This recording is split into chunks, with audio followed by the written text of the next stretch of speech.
আমার নবীর শানটাকে আমার রব এতটুকু উঁচু করে দিয়েছেন রে রূপরামপুরের মানুষ। আমার নবীর শান আমার আল্লাহ কয় ওয়া রাফা'না লাকা যিকরা। দয়ার নবী আপনার শানটাকে আমার হাবিবুল্লাহ আমি এতটা উঁচু করে দিয়েছি, জমিন থেকে নিয়ে আরশে আজিম পর্যন্ত করেছি। আমার নবী মায়ার নবী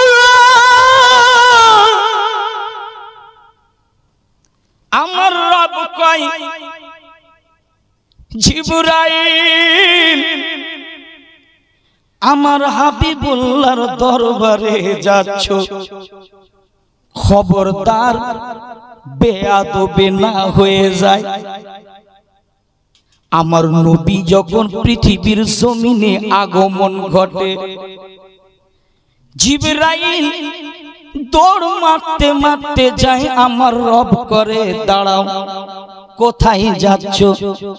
জিবরাইল বলে আমার রবকে, ওগো মাবুদ আমি চলেছি এই পৃথিবীর জমিনে, আপনি আপনার হাবিবুল্লাহকে পাঠাইয়াছে। দলে দলে যোগ দিয়ে সবাই নবীকে মারহাবা ইয়া মুস্তাফা বলে। আমার রব বলতেছে জিবরাইল শোনো, কেননা আমার হাবিবুল্লাহর দরবারে যাইতেছো, শোনো রে আমি বড় মায়া করে বড় ভালোবেসে আমার নবীকে দুনিয়ার বুকে পাঠাইছি, তাহলে বেয়াদবি না হয়ে যায় কেন? উনি হচ্ছেন আমার হাবিবুল্লাহ, যার কদম ওই ফারিস্তায় চুমুন দেয়। জিবরাইল যিনি সমস্ত ফারিস্তার হেড সরদার,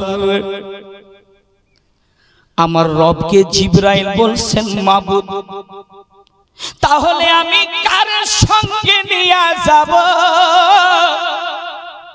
আমার রব বলছে জিবরাইল তুমি একাই যাবা না, আমি আমার হাবিবুল্লাহর দরবারে তোমার সঙ্গে 1 লক্ষ ফারিস্তাদেরকে নিয়ে আমার হাবিবুল্লাহর দরবারে যাও।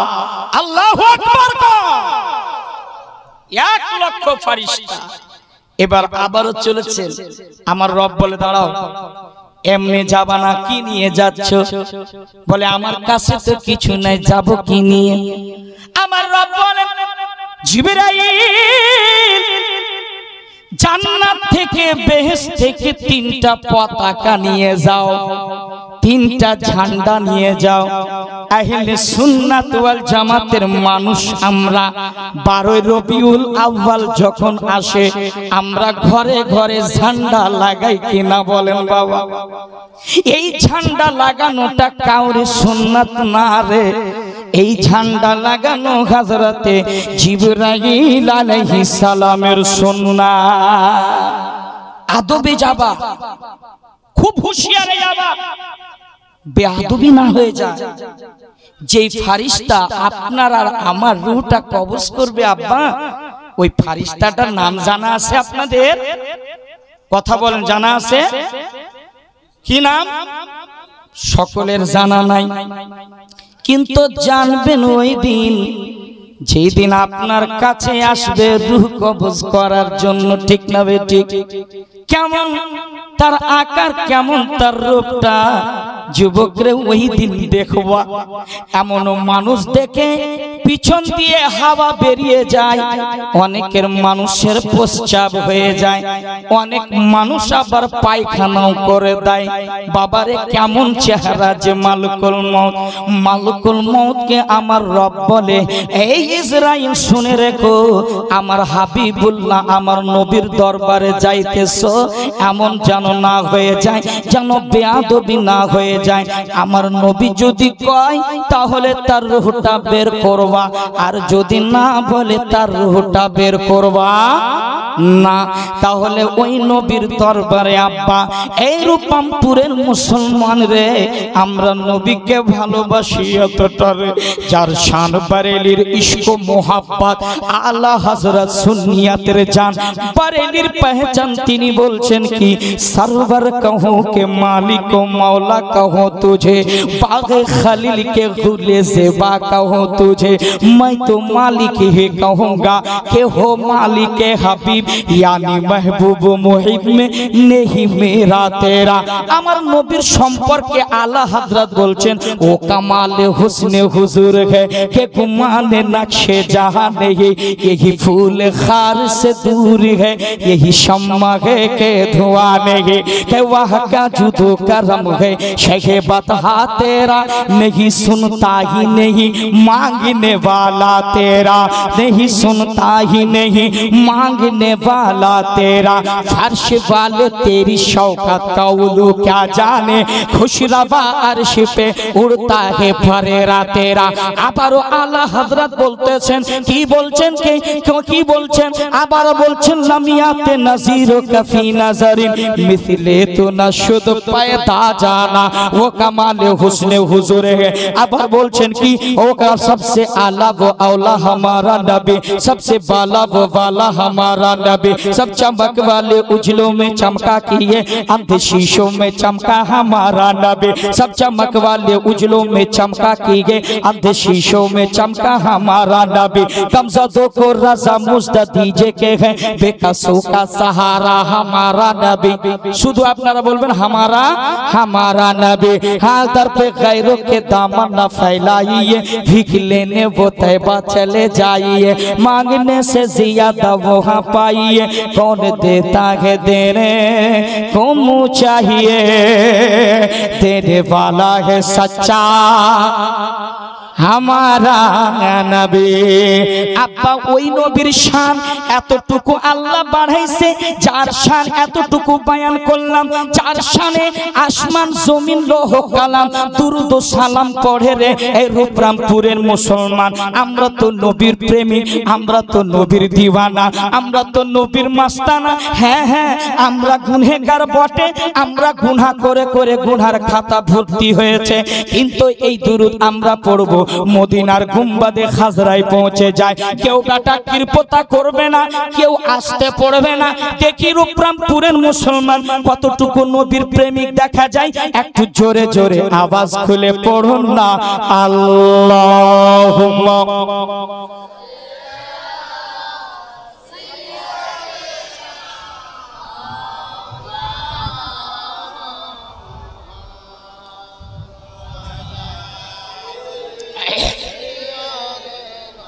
হচ্ছে না, একটু আওয়াজ খুলা, আওয়াজ খুলা, আওয়াজ খুলা, আওয়াজ খুলা। ওয়ালালে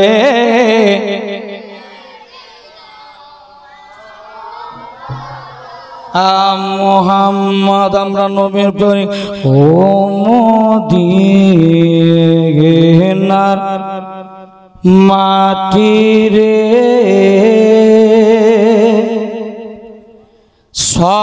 সকল সুখ বুঝিত ওর কপালে,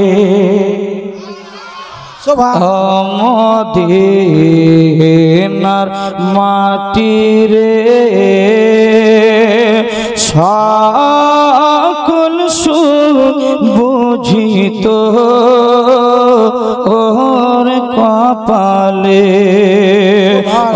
মদিনার মাটি রে,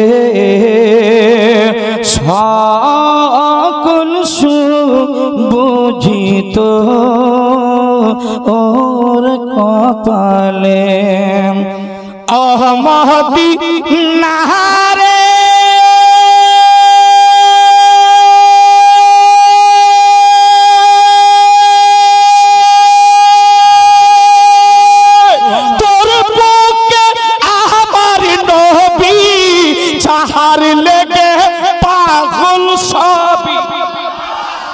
नारे तकबीर, नारे रिसालत, नारे रिसालत।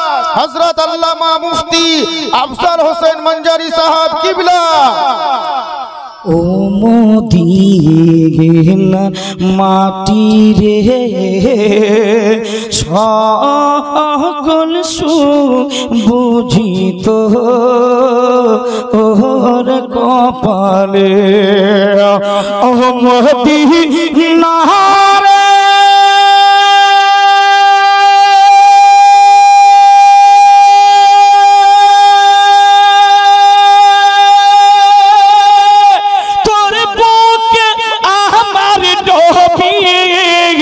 যাহার লেগে পাগল সবই সুবহানাল্লাহ তাহারে হইল সৃষ্টি ত্রিভুবন।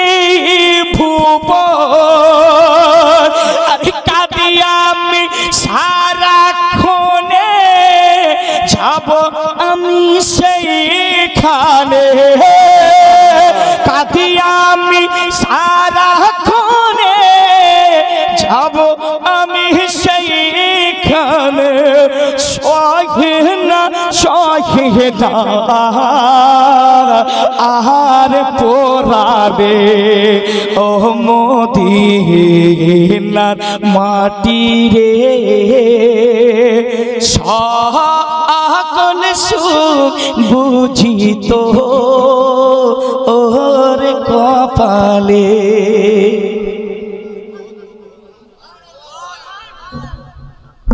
ও মদিনা, ও মদিনা, ও মদিনা রে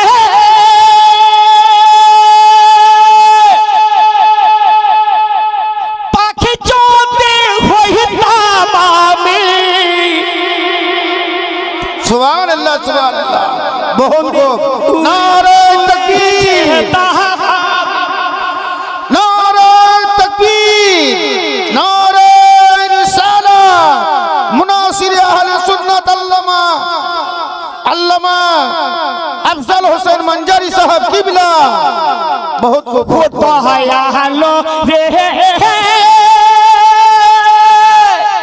পাখি যদি হইতাম আমি উড়ে উড়ে যেত আমি।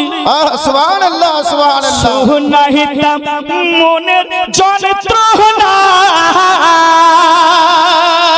আর দেহে নাই দানা আমার সাথে নই টাকা আমার। দয়াল দেহে নাই দানা আমার সাথে নই টাকা আমার। কেমনে যা আয় সেইখানে ও মদিনার মাটি রে সকল। বাবা এটা বীরভূম জেলা, আমি জানি। গত 2 দিন আগে এসেছিলাম দাতুরা। জি, ওখানকার মানুষ তো বীরভূমের। তো একটা যখন টান মেরেছিলাম, ইয়ং জেনারেশন যারা ছিল তারা টাকার মালা থেকে ভরপুর। আপনাদের কাছে টাকা চেয়েছি বাবা, মোহাব্বতে নবীর পাগল হয়ে শুধু সুবহানাল্লাহ মাশাআল্লাহ বলিয়েন, এতি দিল ভরে যাবে। সুবহানাল্লাহ মোহাব্বতে বলুন সুবহানাল্লাহ। আর একটু জোরে ইয়া রাসূলুল্লাহ। এদিকের মানুষ একটু কমজোর লাগছে আব্বা, আপনারা খাইছেন না খাননি? একটু জোরে বলুন তো আপনারা সুবহানাল্লাহ। আপনারা একটু বলেন দেখি সুবহানাল্লাহ। ও মদিনা রে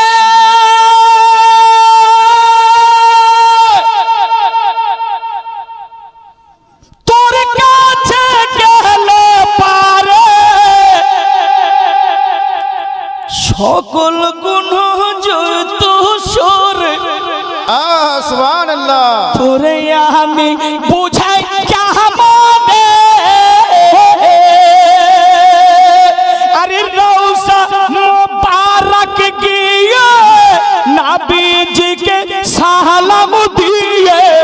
সুবহানাল্লাহ সুবহানাল্লাহ। যারা যারা চান যে নবীর দরবারে সালাম দেব তারাই, আর যারা বলছে না যে চুপ হয়ে আছে আমি ভাববো যে হয়তো আমার সাথে কোনো দুশ্মনী আছে, একটু চিৎকার মরে আল্লাহু আকবার। এসব কারাম সাইয়্যিদ কারামাতুল্লাহ আমার কিছু না। এ আল্লাহর ওলির পাওয়ার ক্ষমতা কত আছে আপনারা দেখাই যাও আজকে যে আল্লাহর ওলিদের পাওয়ার জিন্দা কারামত। কমসে কম 3 মাস ধরে প্রোগ্রাম চলছে, আওয়াজ সহি সালামত, মনে হচ্ছে বের হবে না, কিন্তু আল্লাহর ওলির কারামত। জি জি জি বেশক। জোরে কোন সুবহানাল্লাহ। ওহ মদিনারে তোর বুকে আমার নবী, যার লেগে পাগল সবই, যার তরে সৃষ্টি ত্রিভুবন। ওহ মদিনারে তোর কাছে গেলে পারে সকল গুণ জয়িত সরে, তোরে আমি বুঝাই কেমনে। আরে রওজা মুবারক গিয়ে নবীজিকে সালাম দিয়ে বলিতাম বলিতাম।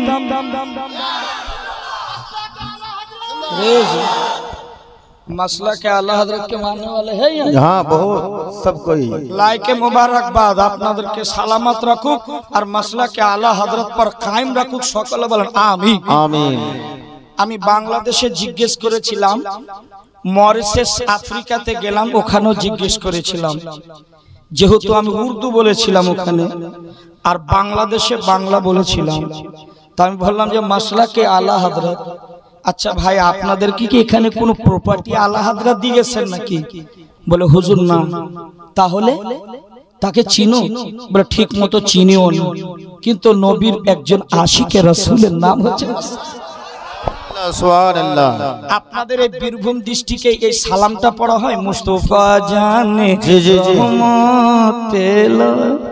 পড়েন কি না? হ্যাঁ। কিন্তু এটা কার লেখা সালাম জানেন? হুজুর আলা আমার আলা হযরতের লেখা সালাম, है ना? মুস্তাফা জানে রহমাতুল্লাহ সালাম, এই আলা হযরতের লেখা। এই যে প্রতিটা মসজিদে খানকাতে দেখবেন তাফসিরের কোরআন যদি দেখেন কানজুল ঈমান, এটার অনুবাদও আমার আলা হযরত করেছে। ভারতের সরজমিনে আল্লাহ ওয়ালারা পৃথিবীর জমিনে দয়াল খাজা বাবা মহারাজা ভারতের সরজমিনে যখন আসেন, তিনি আসলেন একজন মুরিদ যার নাম হচ্ছে বাবা কুতবুদ্দিন বখতিয়ার কাকি রহমাতুল্লাহ আলাইহি। এই করে 40 জনকে মুরিদ করলেন, ভারতের সরজমিনে আসলেন। পৃথিবীরাজের সাথে অনেক লড়াই হয়েছে আর তিনি দাওয়াত দিয়েছেন, তিনি বেধর্মী মানুষকে কলমা পড়িয়ে ফার্সি ছন্দ মেহফিলে সেমা করে করে প্রায় 90 লাখ বেধর্মীকে কলমা পড়িয়ে মুসলমান।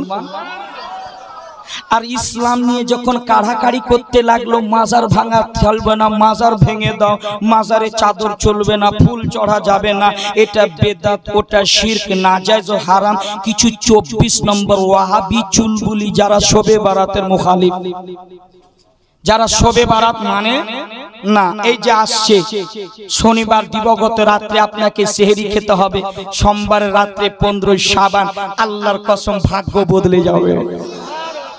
তো আলা হযরত আজিমুল মারতাবাত যখন পৃথিবীর ভারতে যখন আসলেন ঈমান নিয়ে কাড়াকাড়ি, ওই মুহূর্তে 810 বছর বেরিয়ে গেলেন।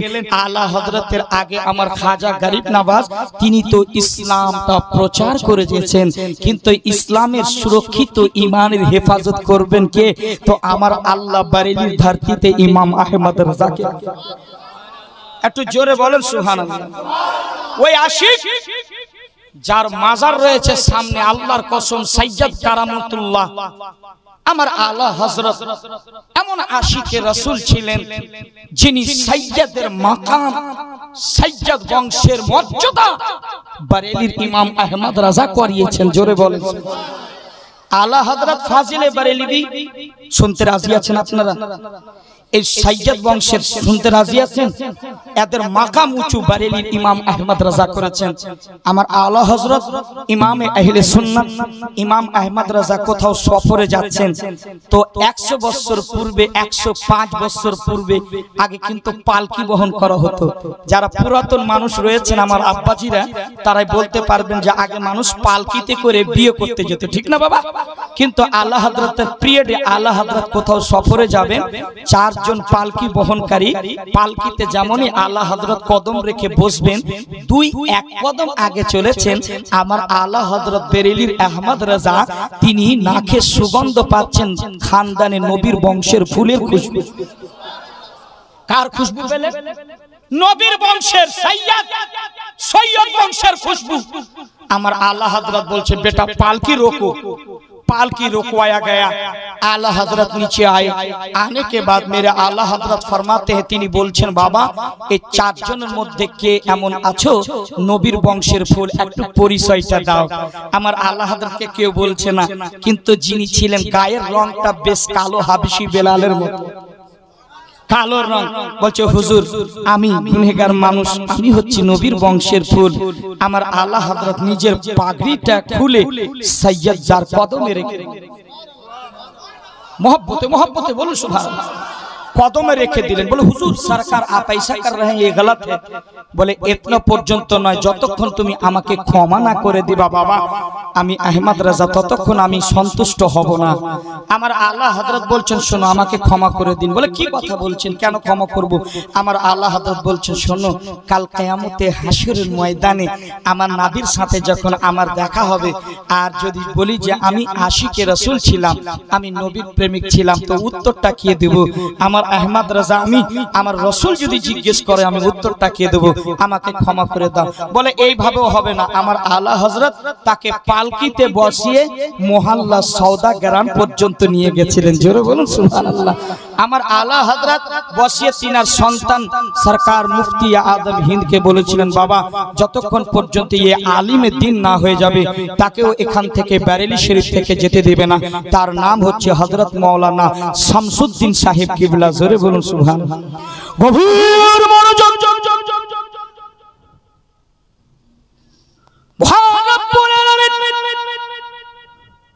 পবিত্র কোরআন পাকের মধ্যে আল্লাহ ঘোষণা দিলেন,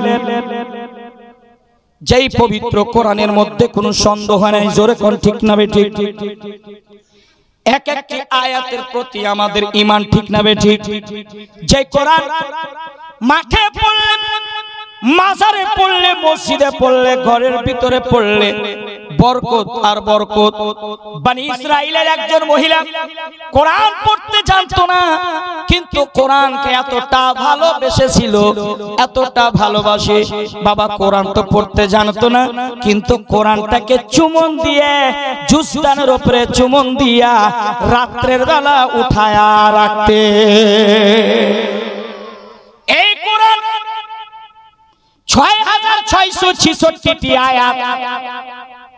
আমার রব কয় আর রহমানু আল্লামাল কুরআন।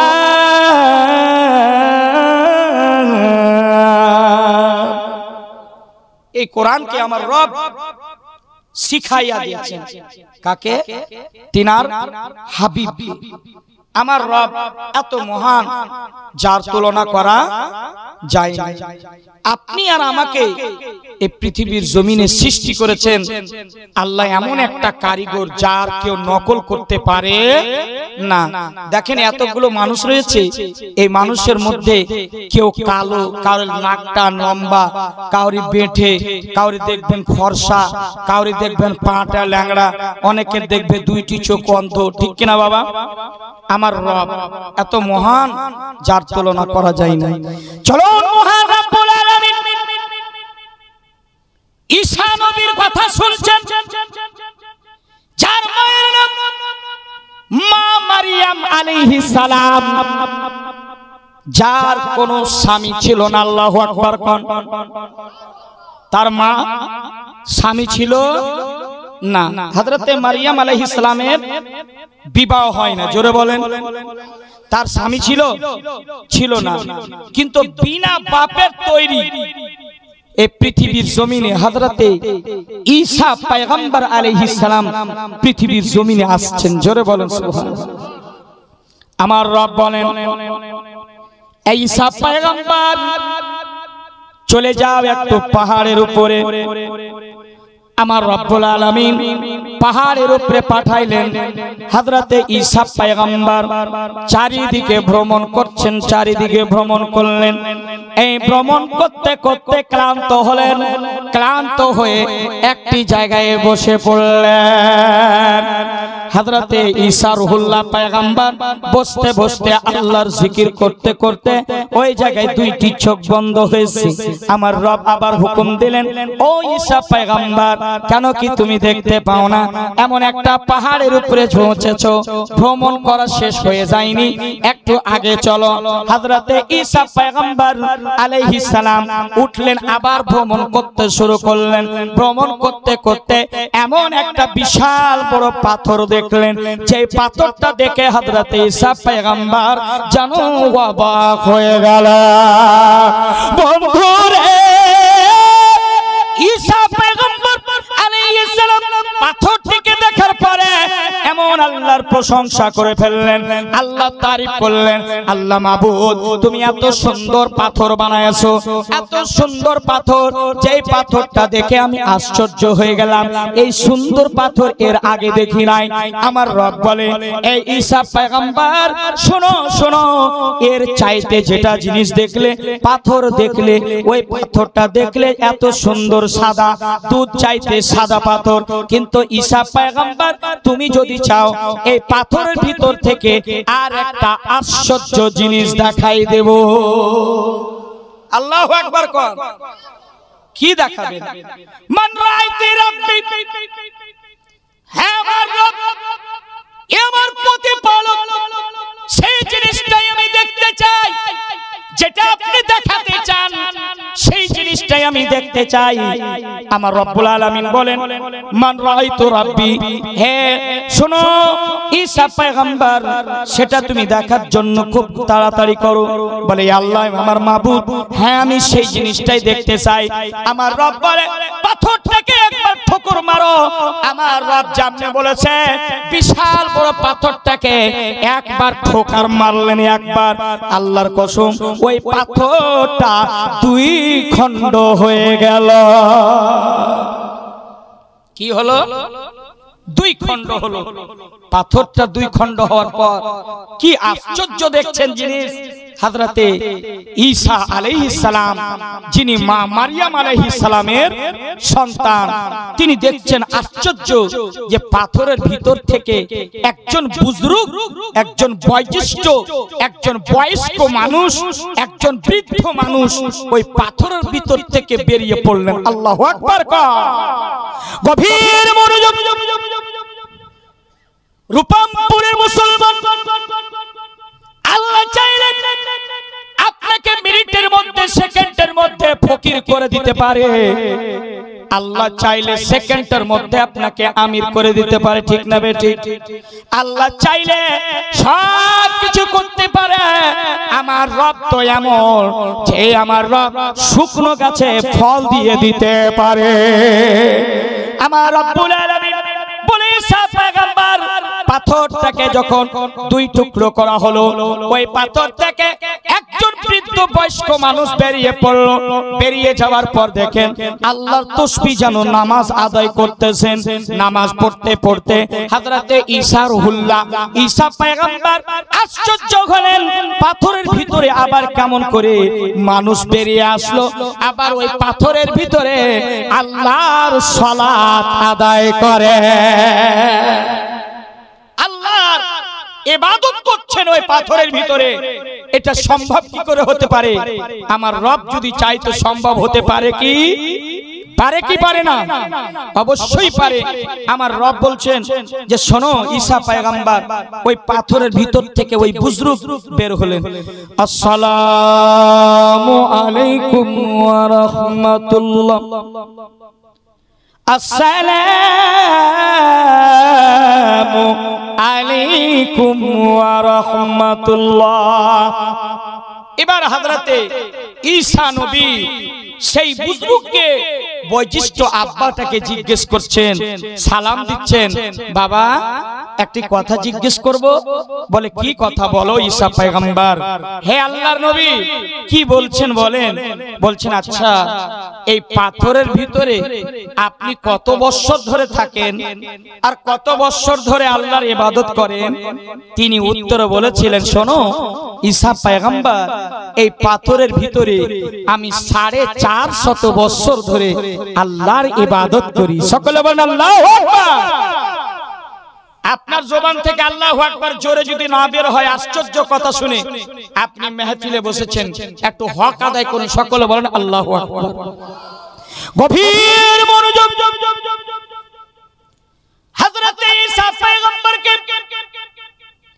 ওই বয়োজ্যেষ্ঠ বাবাজি বলতে লাগলেন, হে ঈসা পয়গম্বর আমি 1 বছর নয় 2 বছর নয় আমি 450 বছর ধরে এই পাহাড়ের ভিতরে পাথরের ভিতরে আমি আল্লাহর ইবাদত করি। আবার হযরতে ঈসা পয়গম্বর প্রশ্ন করলেন, আপনি তো 450 বছর ধরে ইবাদত করেন, এবার আপনি খান কি, আপনি কি পান করেন একটু বলেন। ওই বুজরুগ বলেছিলেন, আল্লাহর কসম আমি এই পাথরের ভিতরে আমার আহারের জন্য আমার রব একটা আঙ্গুর ফলের গাছ লাগায়া দিয়েছে। একটা আঙ্গুর ফলের গাছ লাগায়া দিয়েছে। আমি যখন আমার খিদা লাগে সেই আঙ্গুরগুলো কি আমি তুলে তুলে আমি সেটাকে খাদ্য বানিয়ে আমি খাই। আর এই আল্লাহর ইবাদত এই পাহাড়ের ভিতরে পাথরের ভিতরে আমি করি। রূপরামপুরের মানুষ আপনারাই চিন্তা করে বলুন না, যার মধ্যে শ্বাস নেওয়া যাবে না, যার মধ্যে কোনো আলো নেই, যার মধ্যে কোনো বাতাস নেই, তবুও দেখেন আল্লাহর কি কুদরত, পাথরের ভিতরে 450 বছর ধরে আল্লাহর ইবাদত করে। 450 বছর ধরে। এবার হযরতে ঈসা রুহুল্লাহ আল্লাহর ঈসা পয়গম্বর আল্লাহর দরবারে কথা বলছেন আল্লাহর সাথে, হে আমার রব একটি কথা জিজ্ঞেস করি। আমি তো আগে দেখলাম একটি পাথর, পাথরটি হচ্ছে দুধ চাইতে সাদা, আর যখন আরেকটা জিনিস দেখাতে চাইলে তখন দেখলাম পাথরের ভিতর থেকে একজন বয়স্ক বুজরুগ মানুষ বেরিয়ে এলো, আর ওই পাথরের ভিতরে 450 বছর ধরে তিনি ইবাদত করেন। হে আমার রব, হে আমার প্রতিপালক একটি কথা বলুন মাবুদ, এই ভাগ্যটা এই ফজিলতটা কাউকে কি আপনি দান করেছেন? কি বলছেন? কাউকে কি দান করেছেন? আমার রব বলছেন, ঈসা পয়গম্বর শুনে রেখো এই ফজিলত, এই মার্তাবা, এই মাকাম শুধু আমি উম্মতে মুহাম্মাদিরে দান করেছি।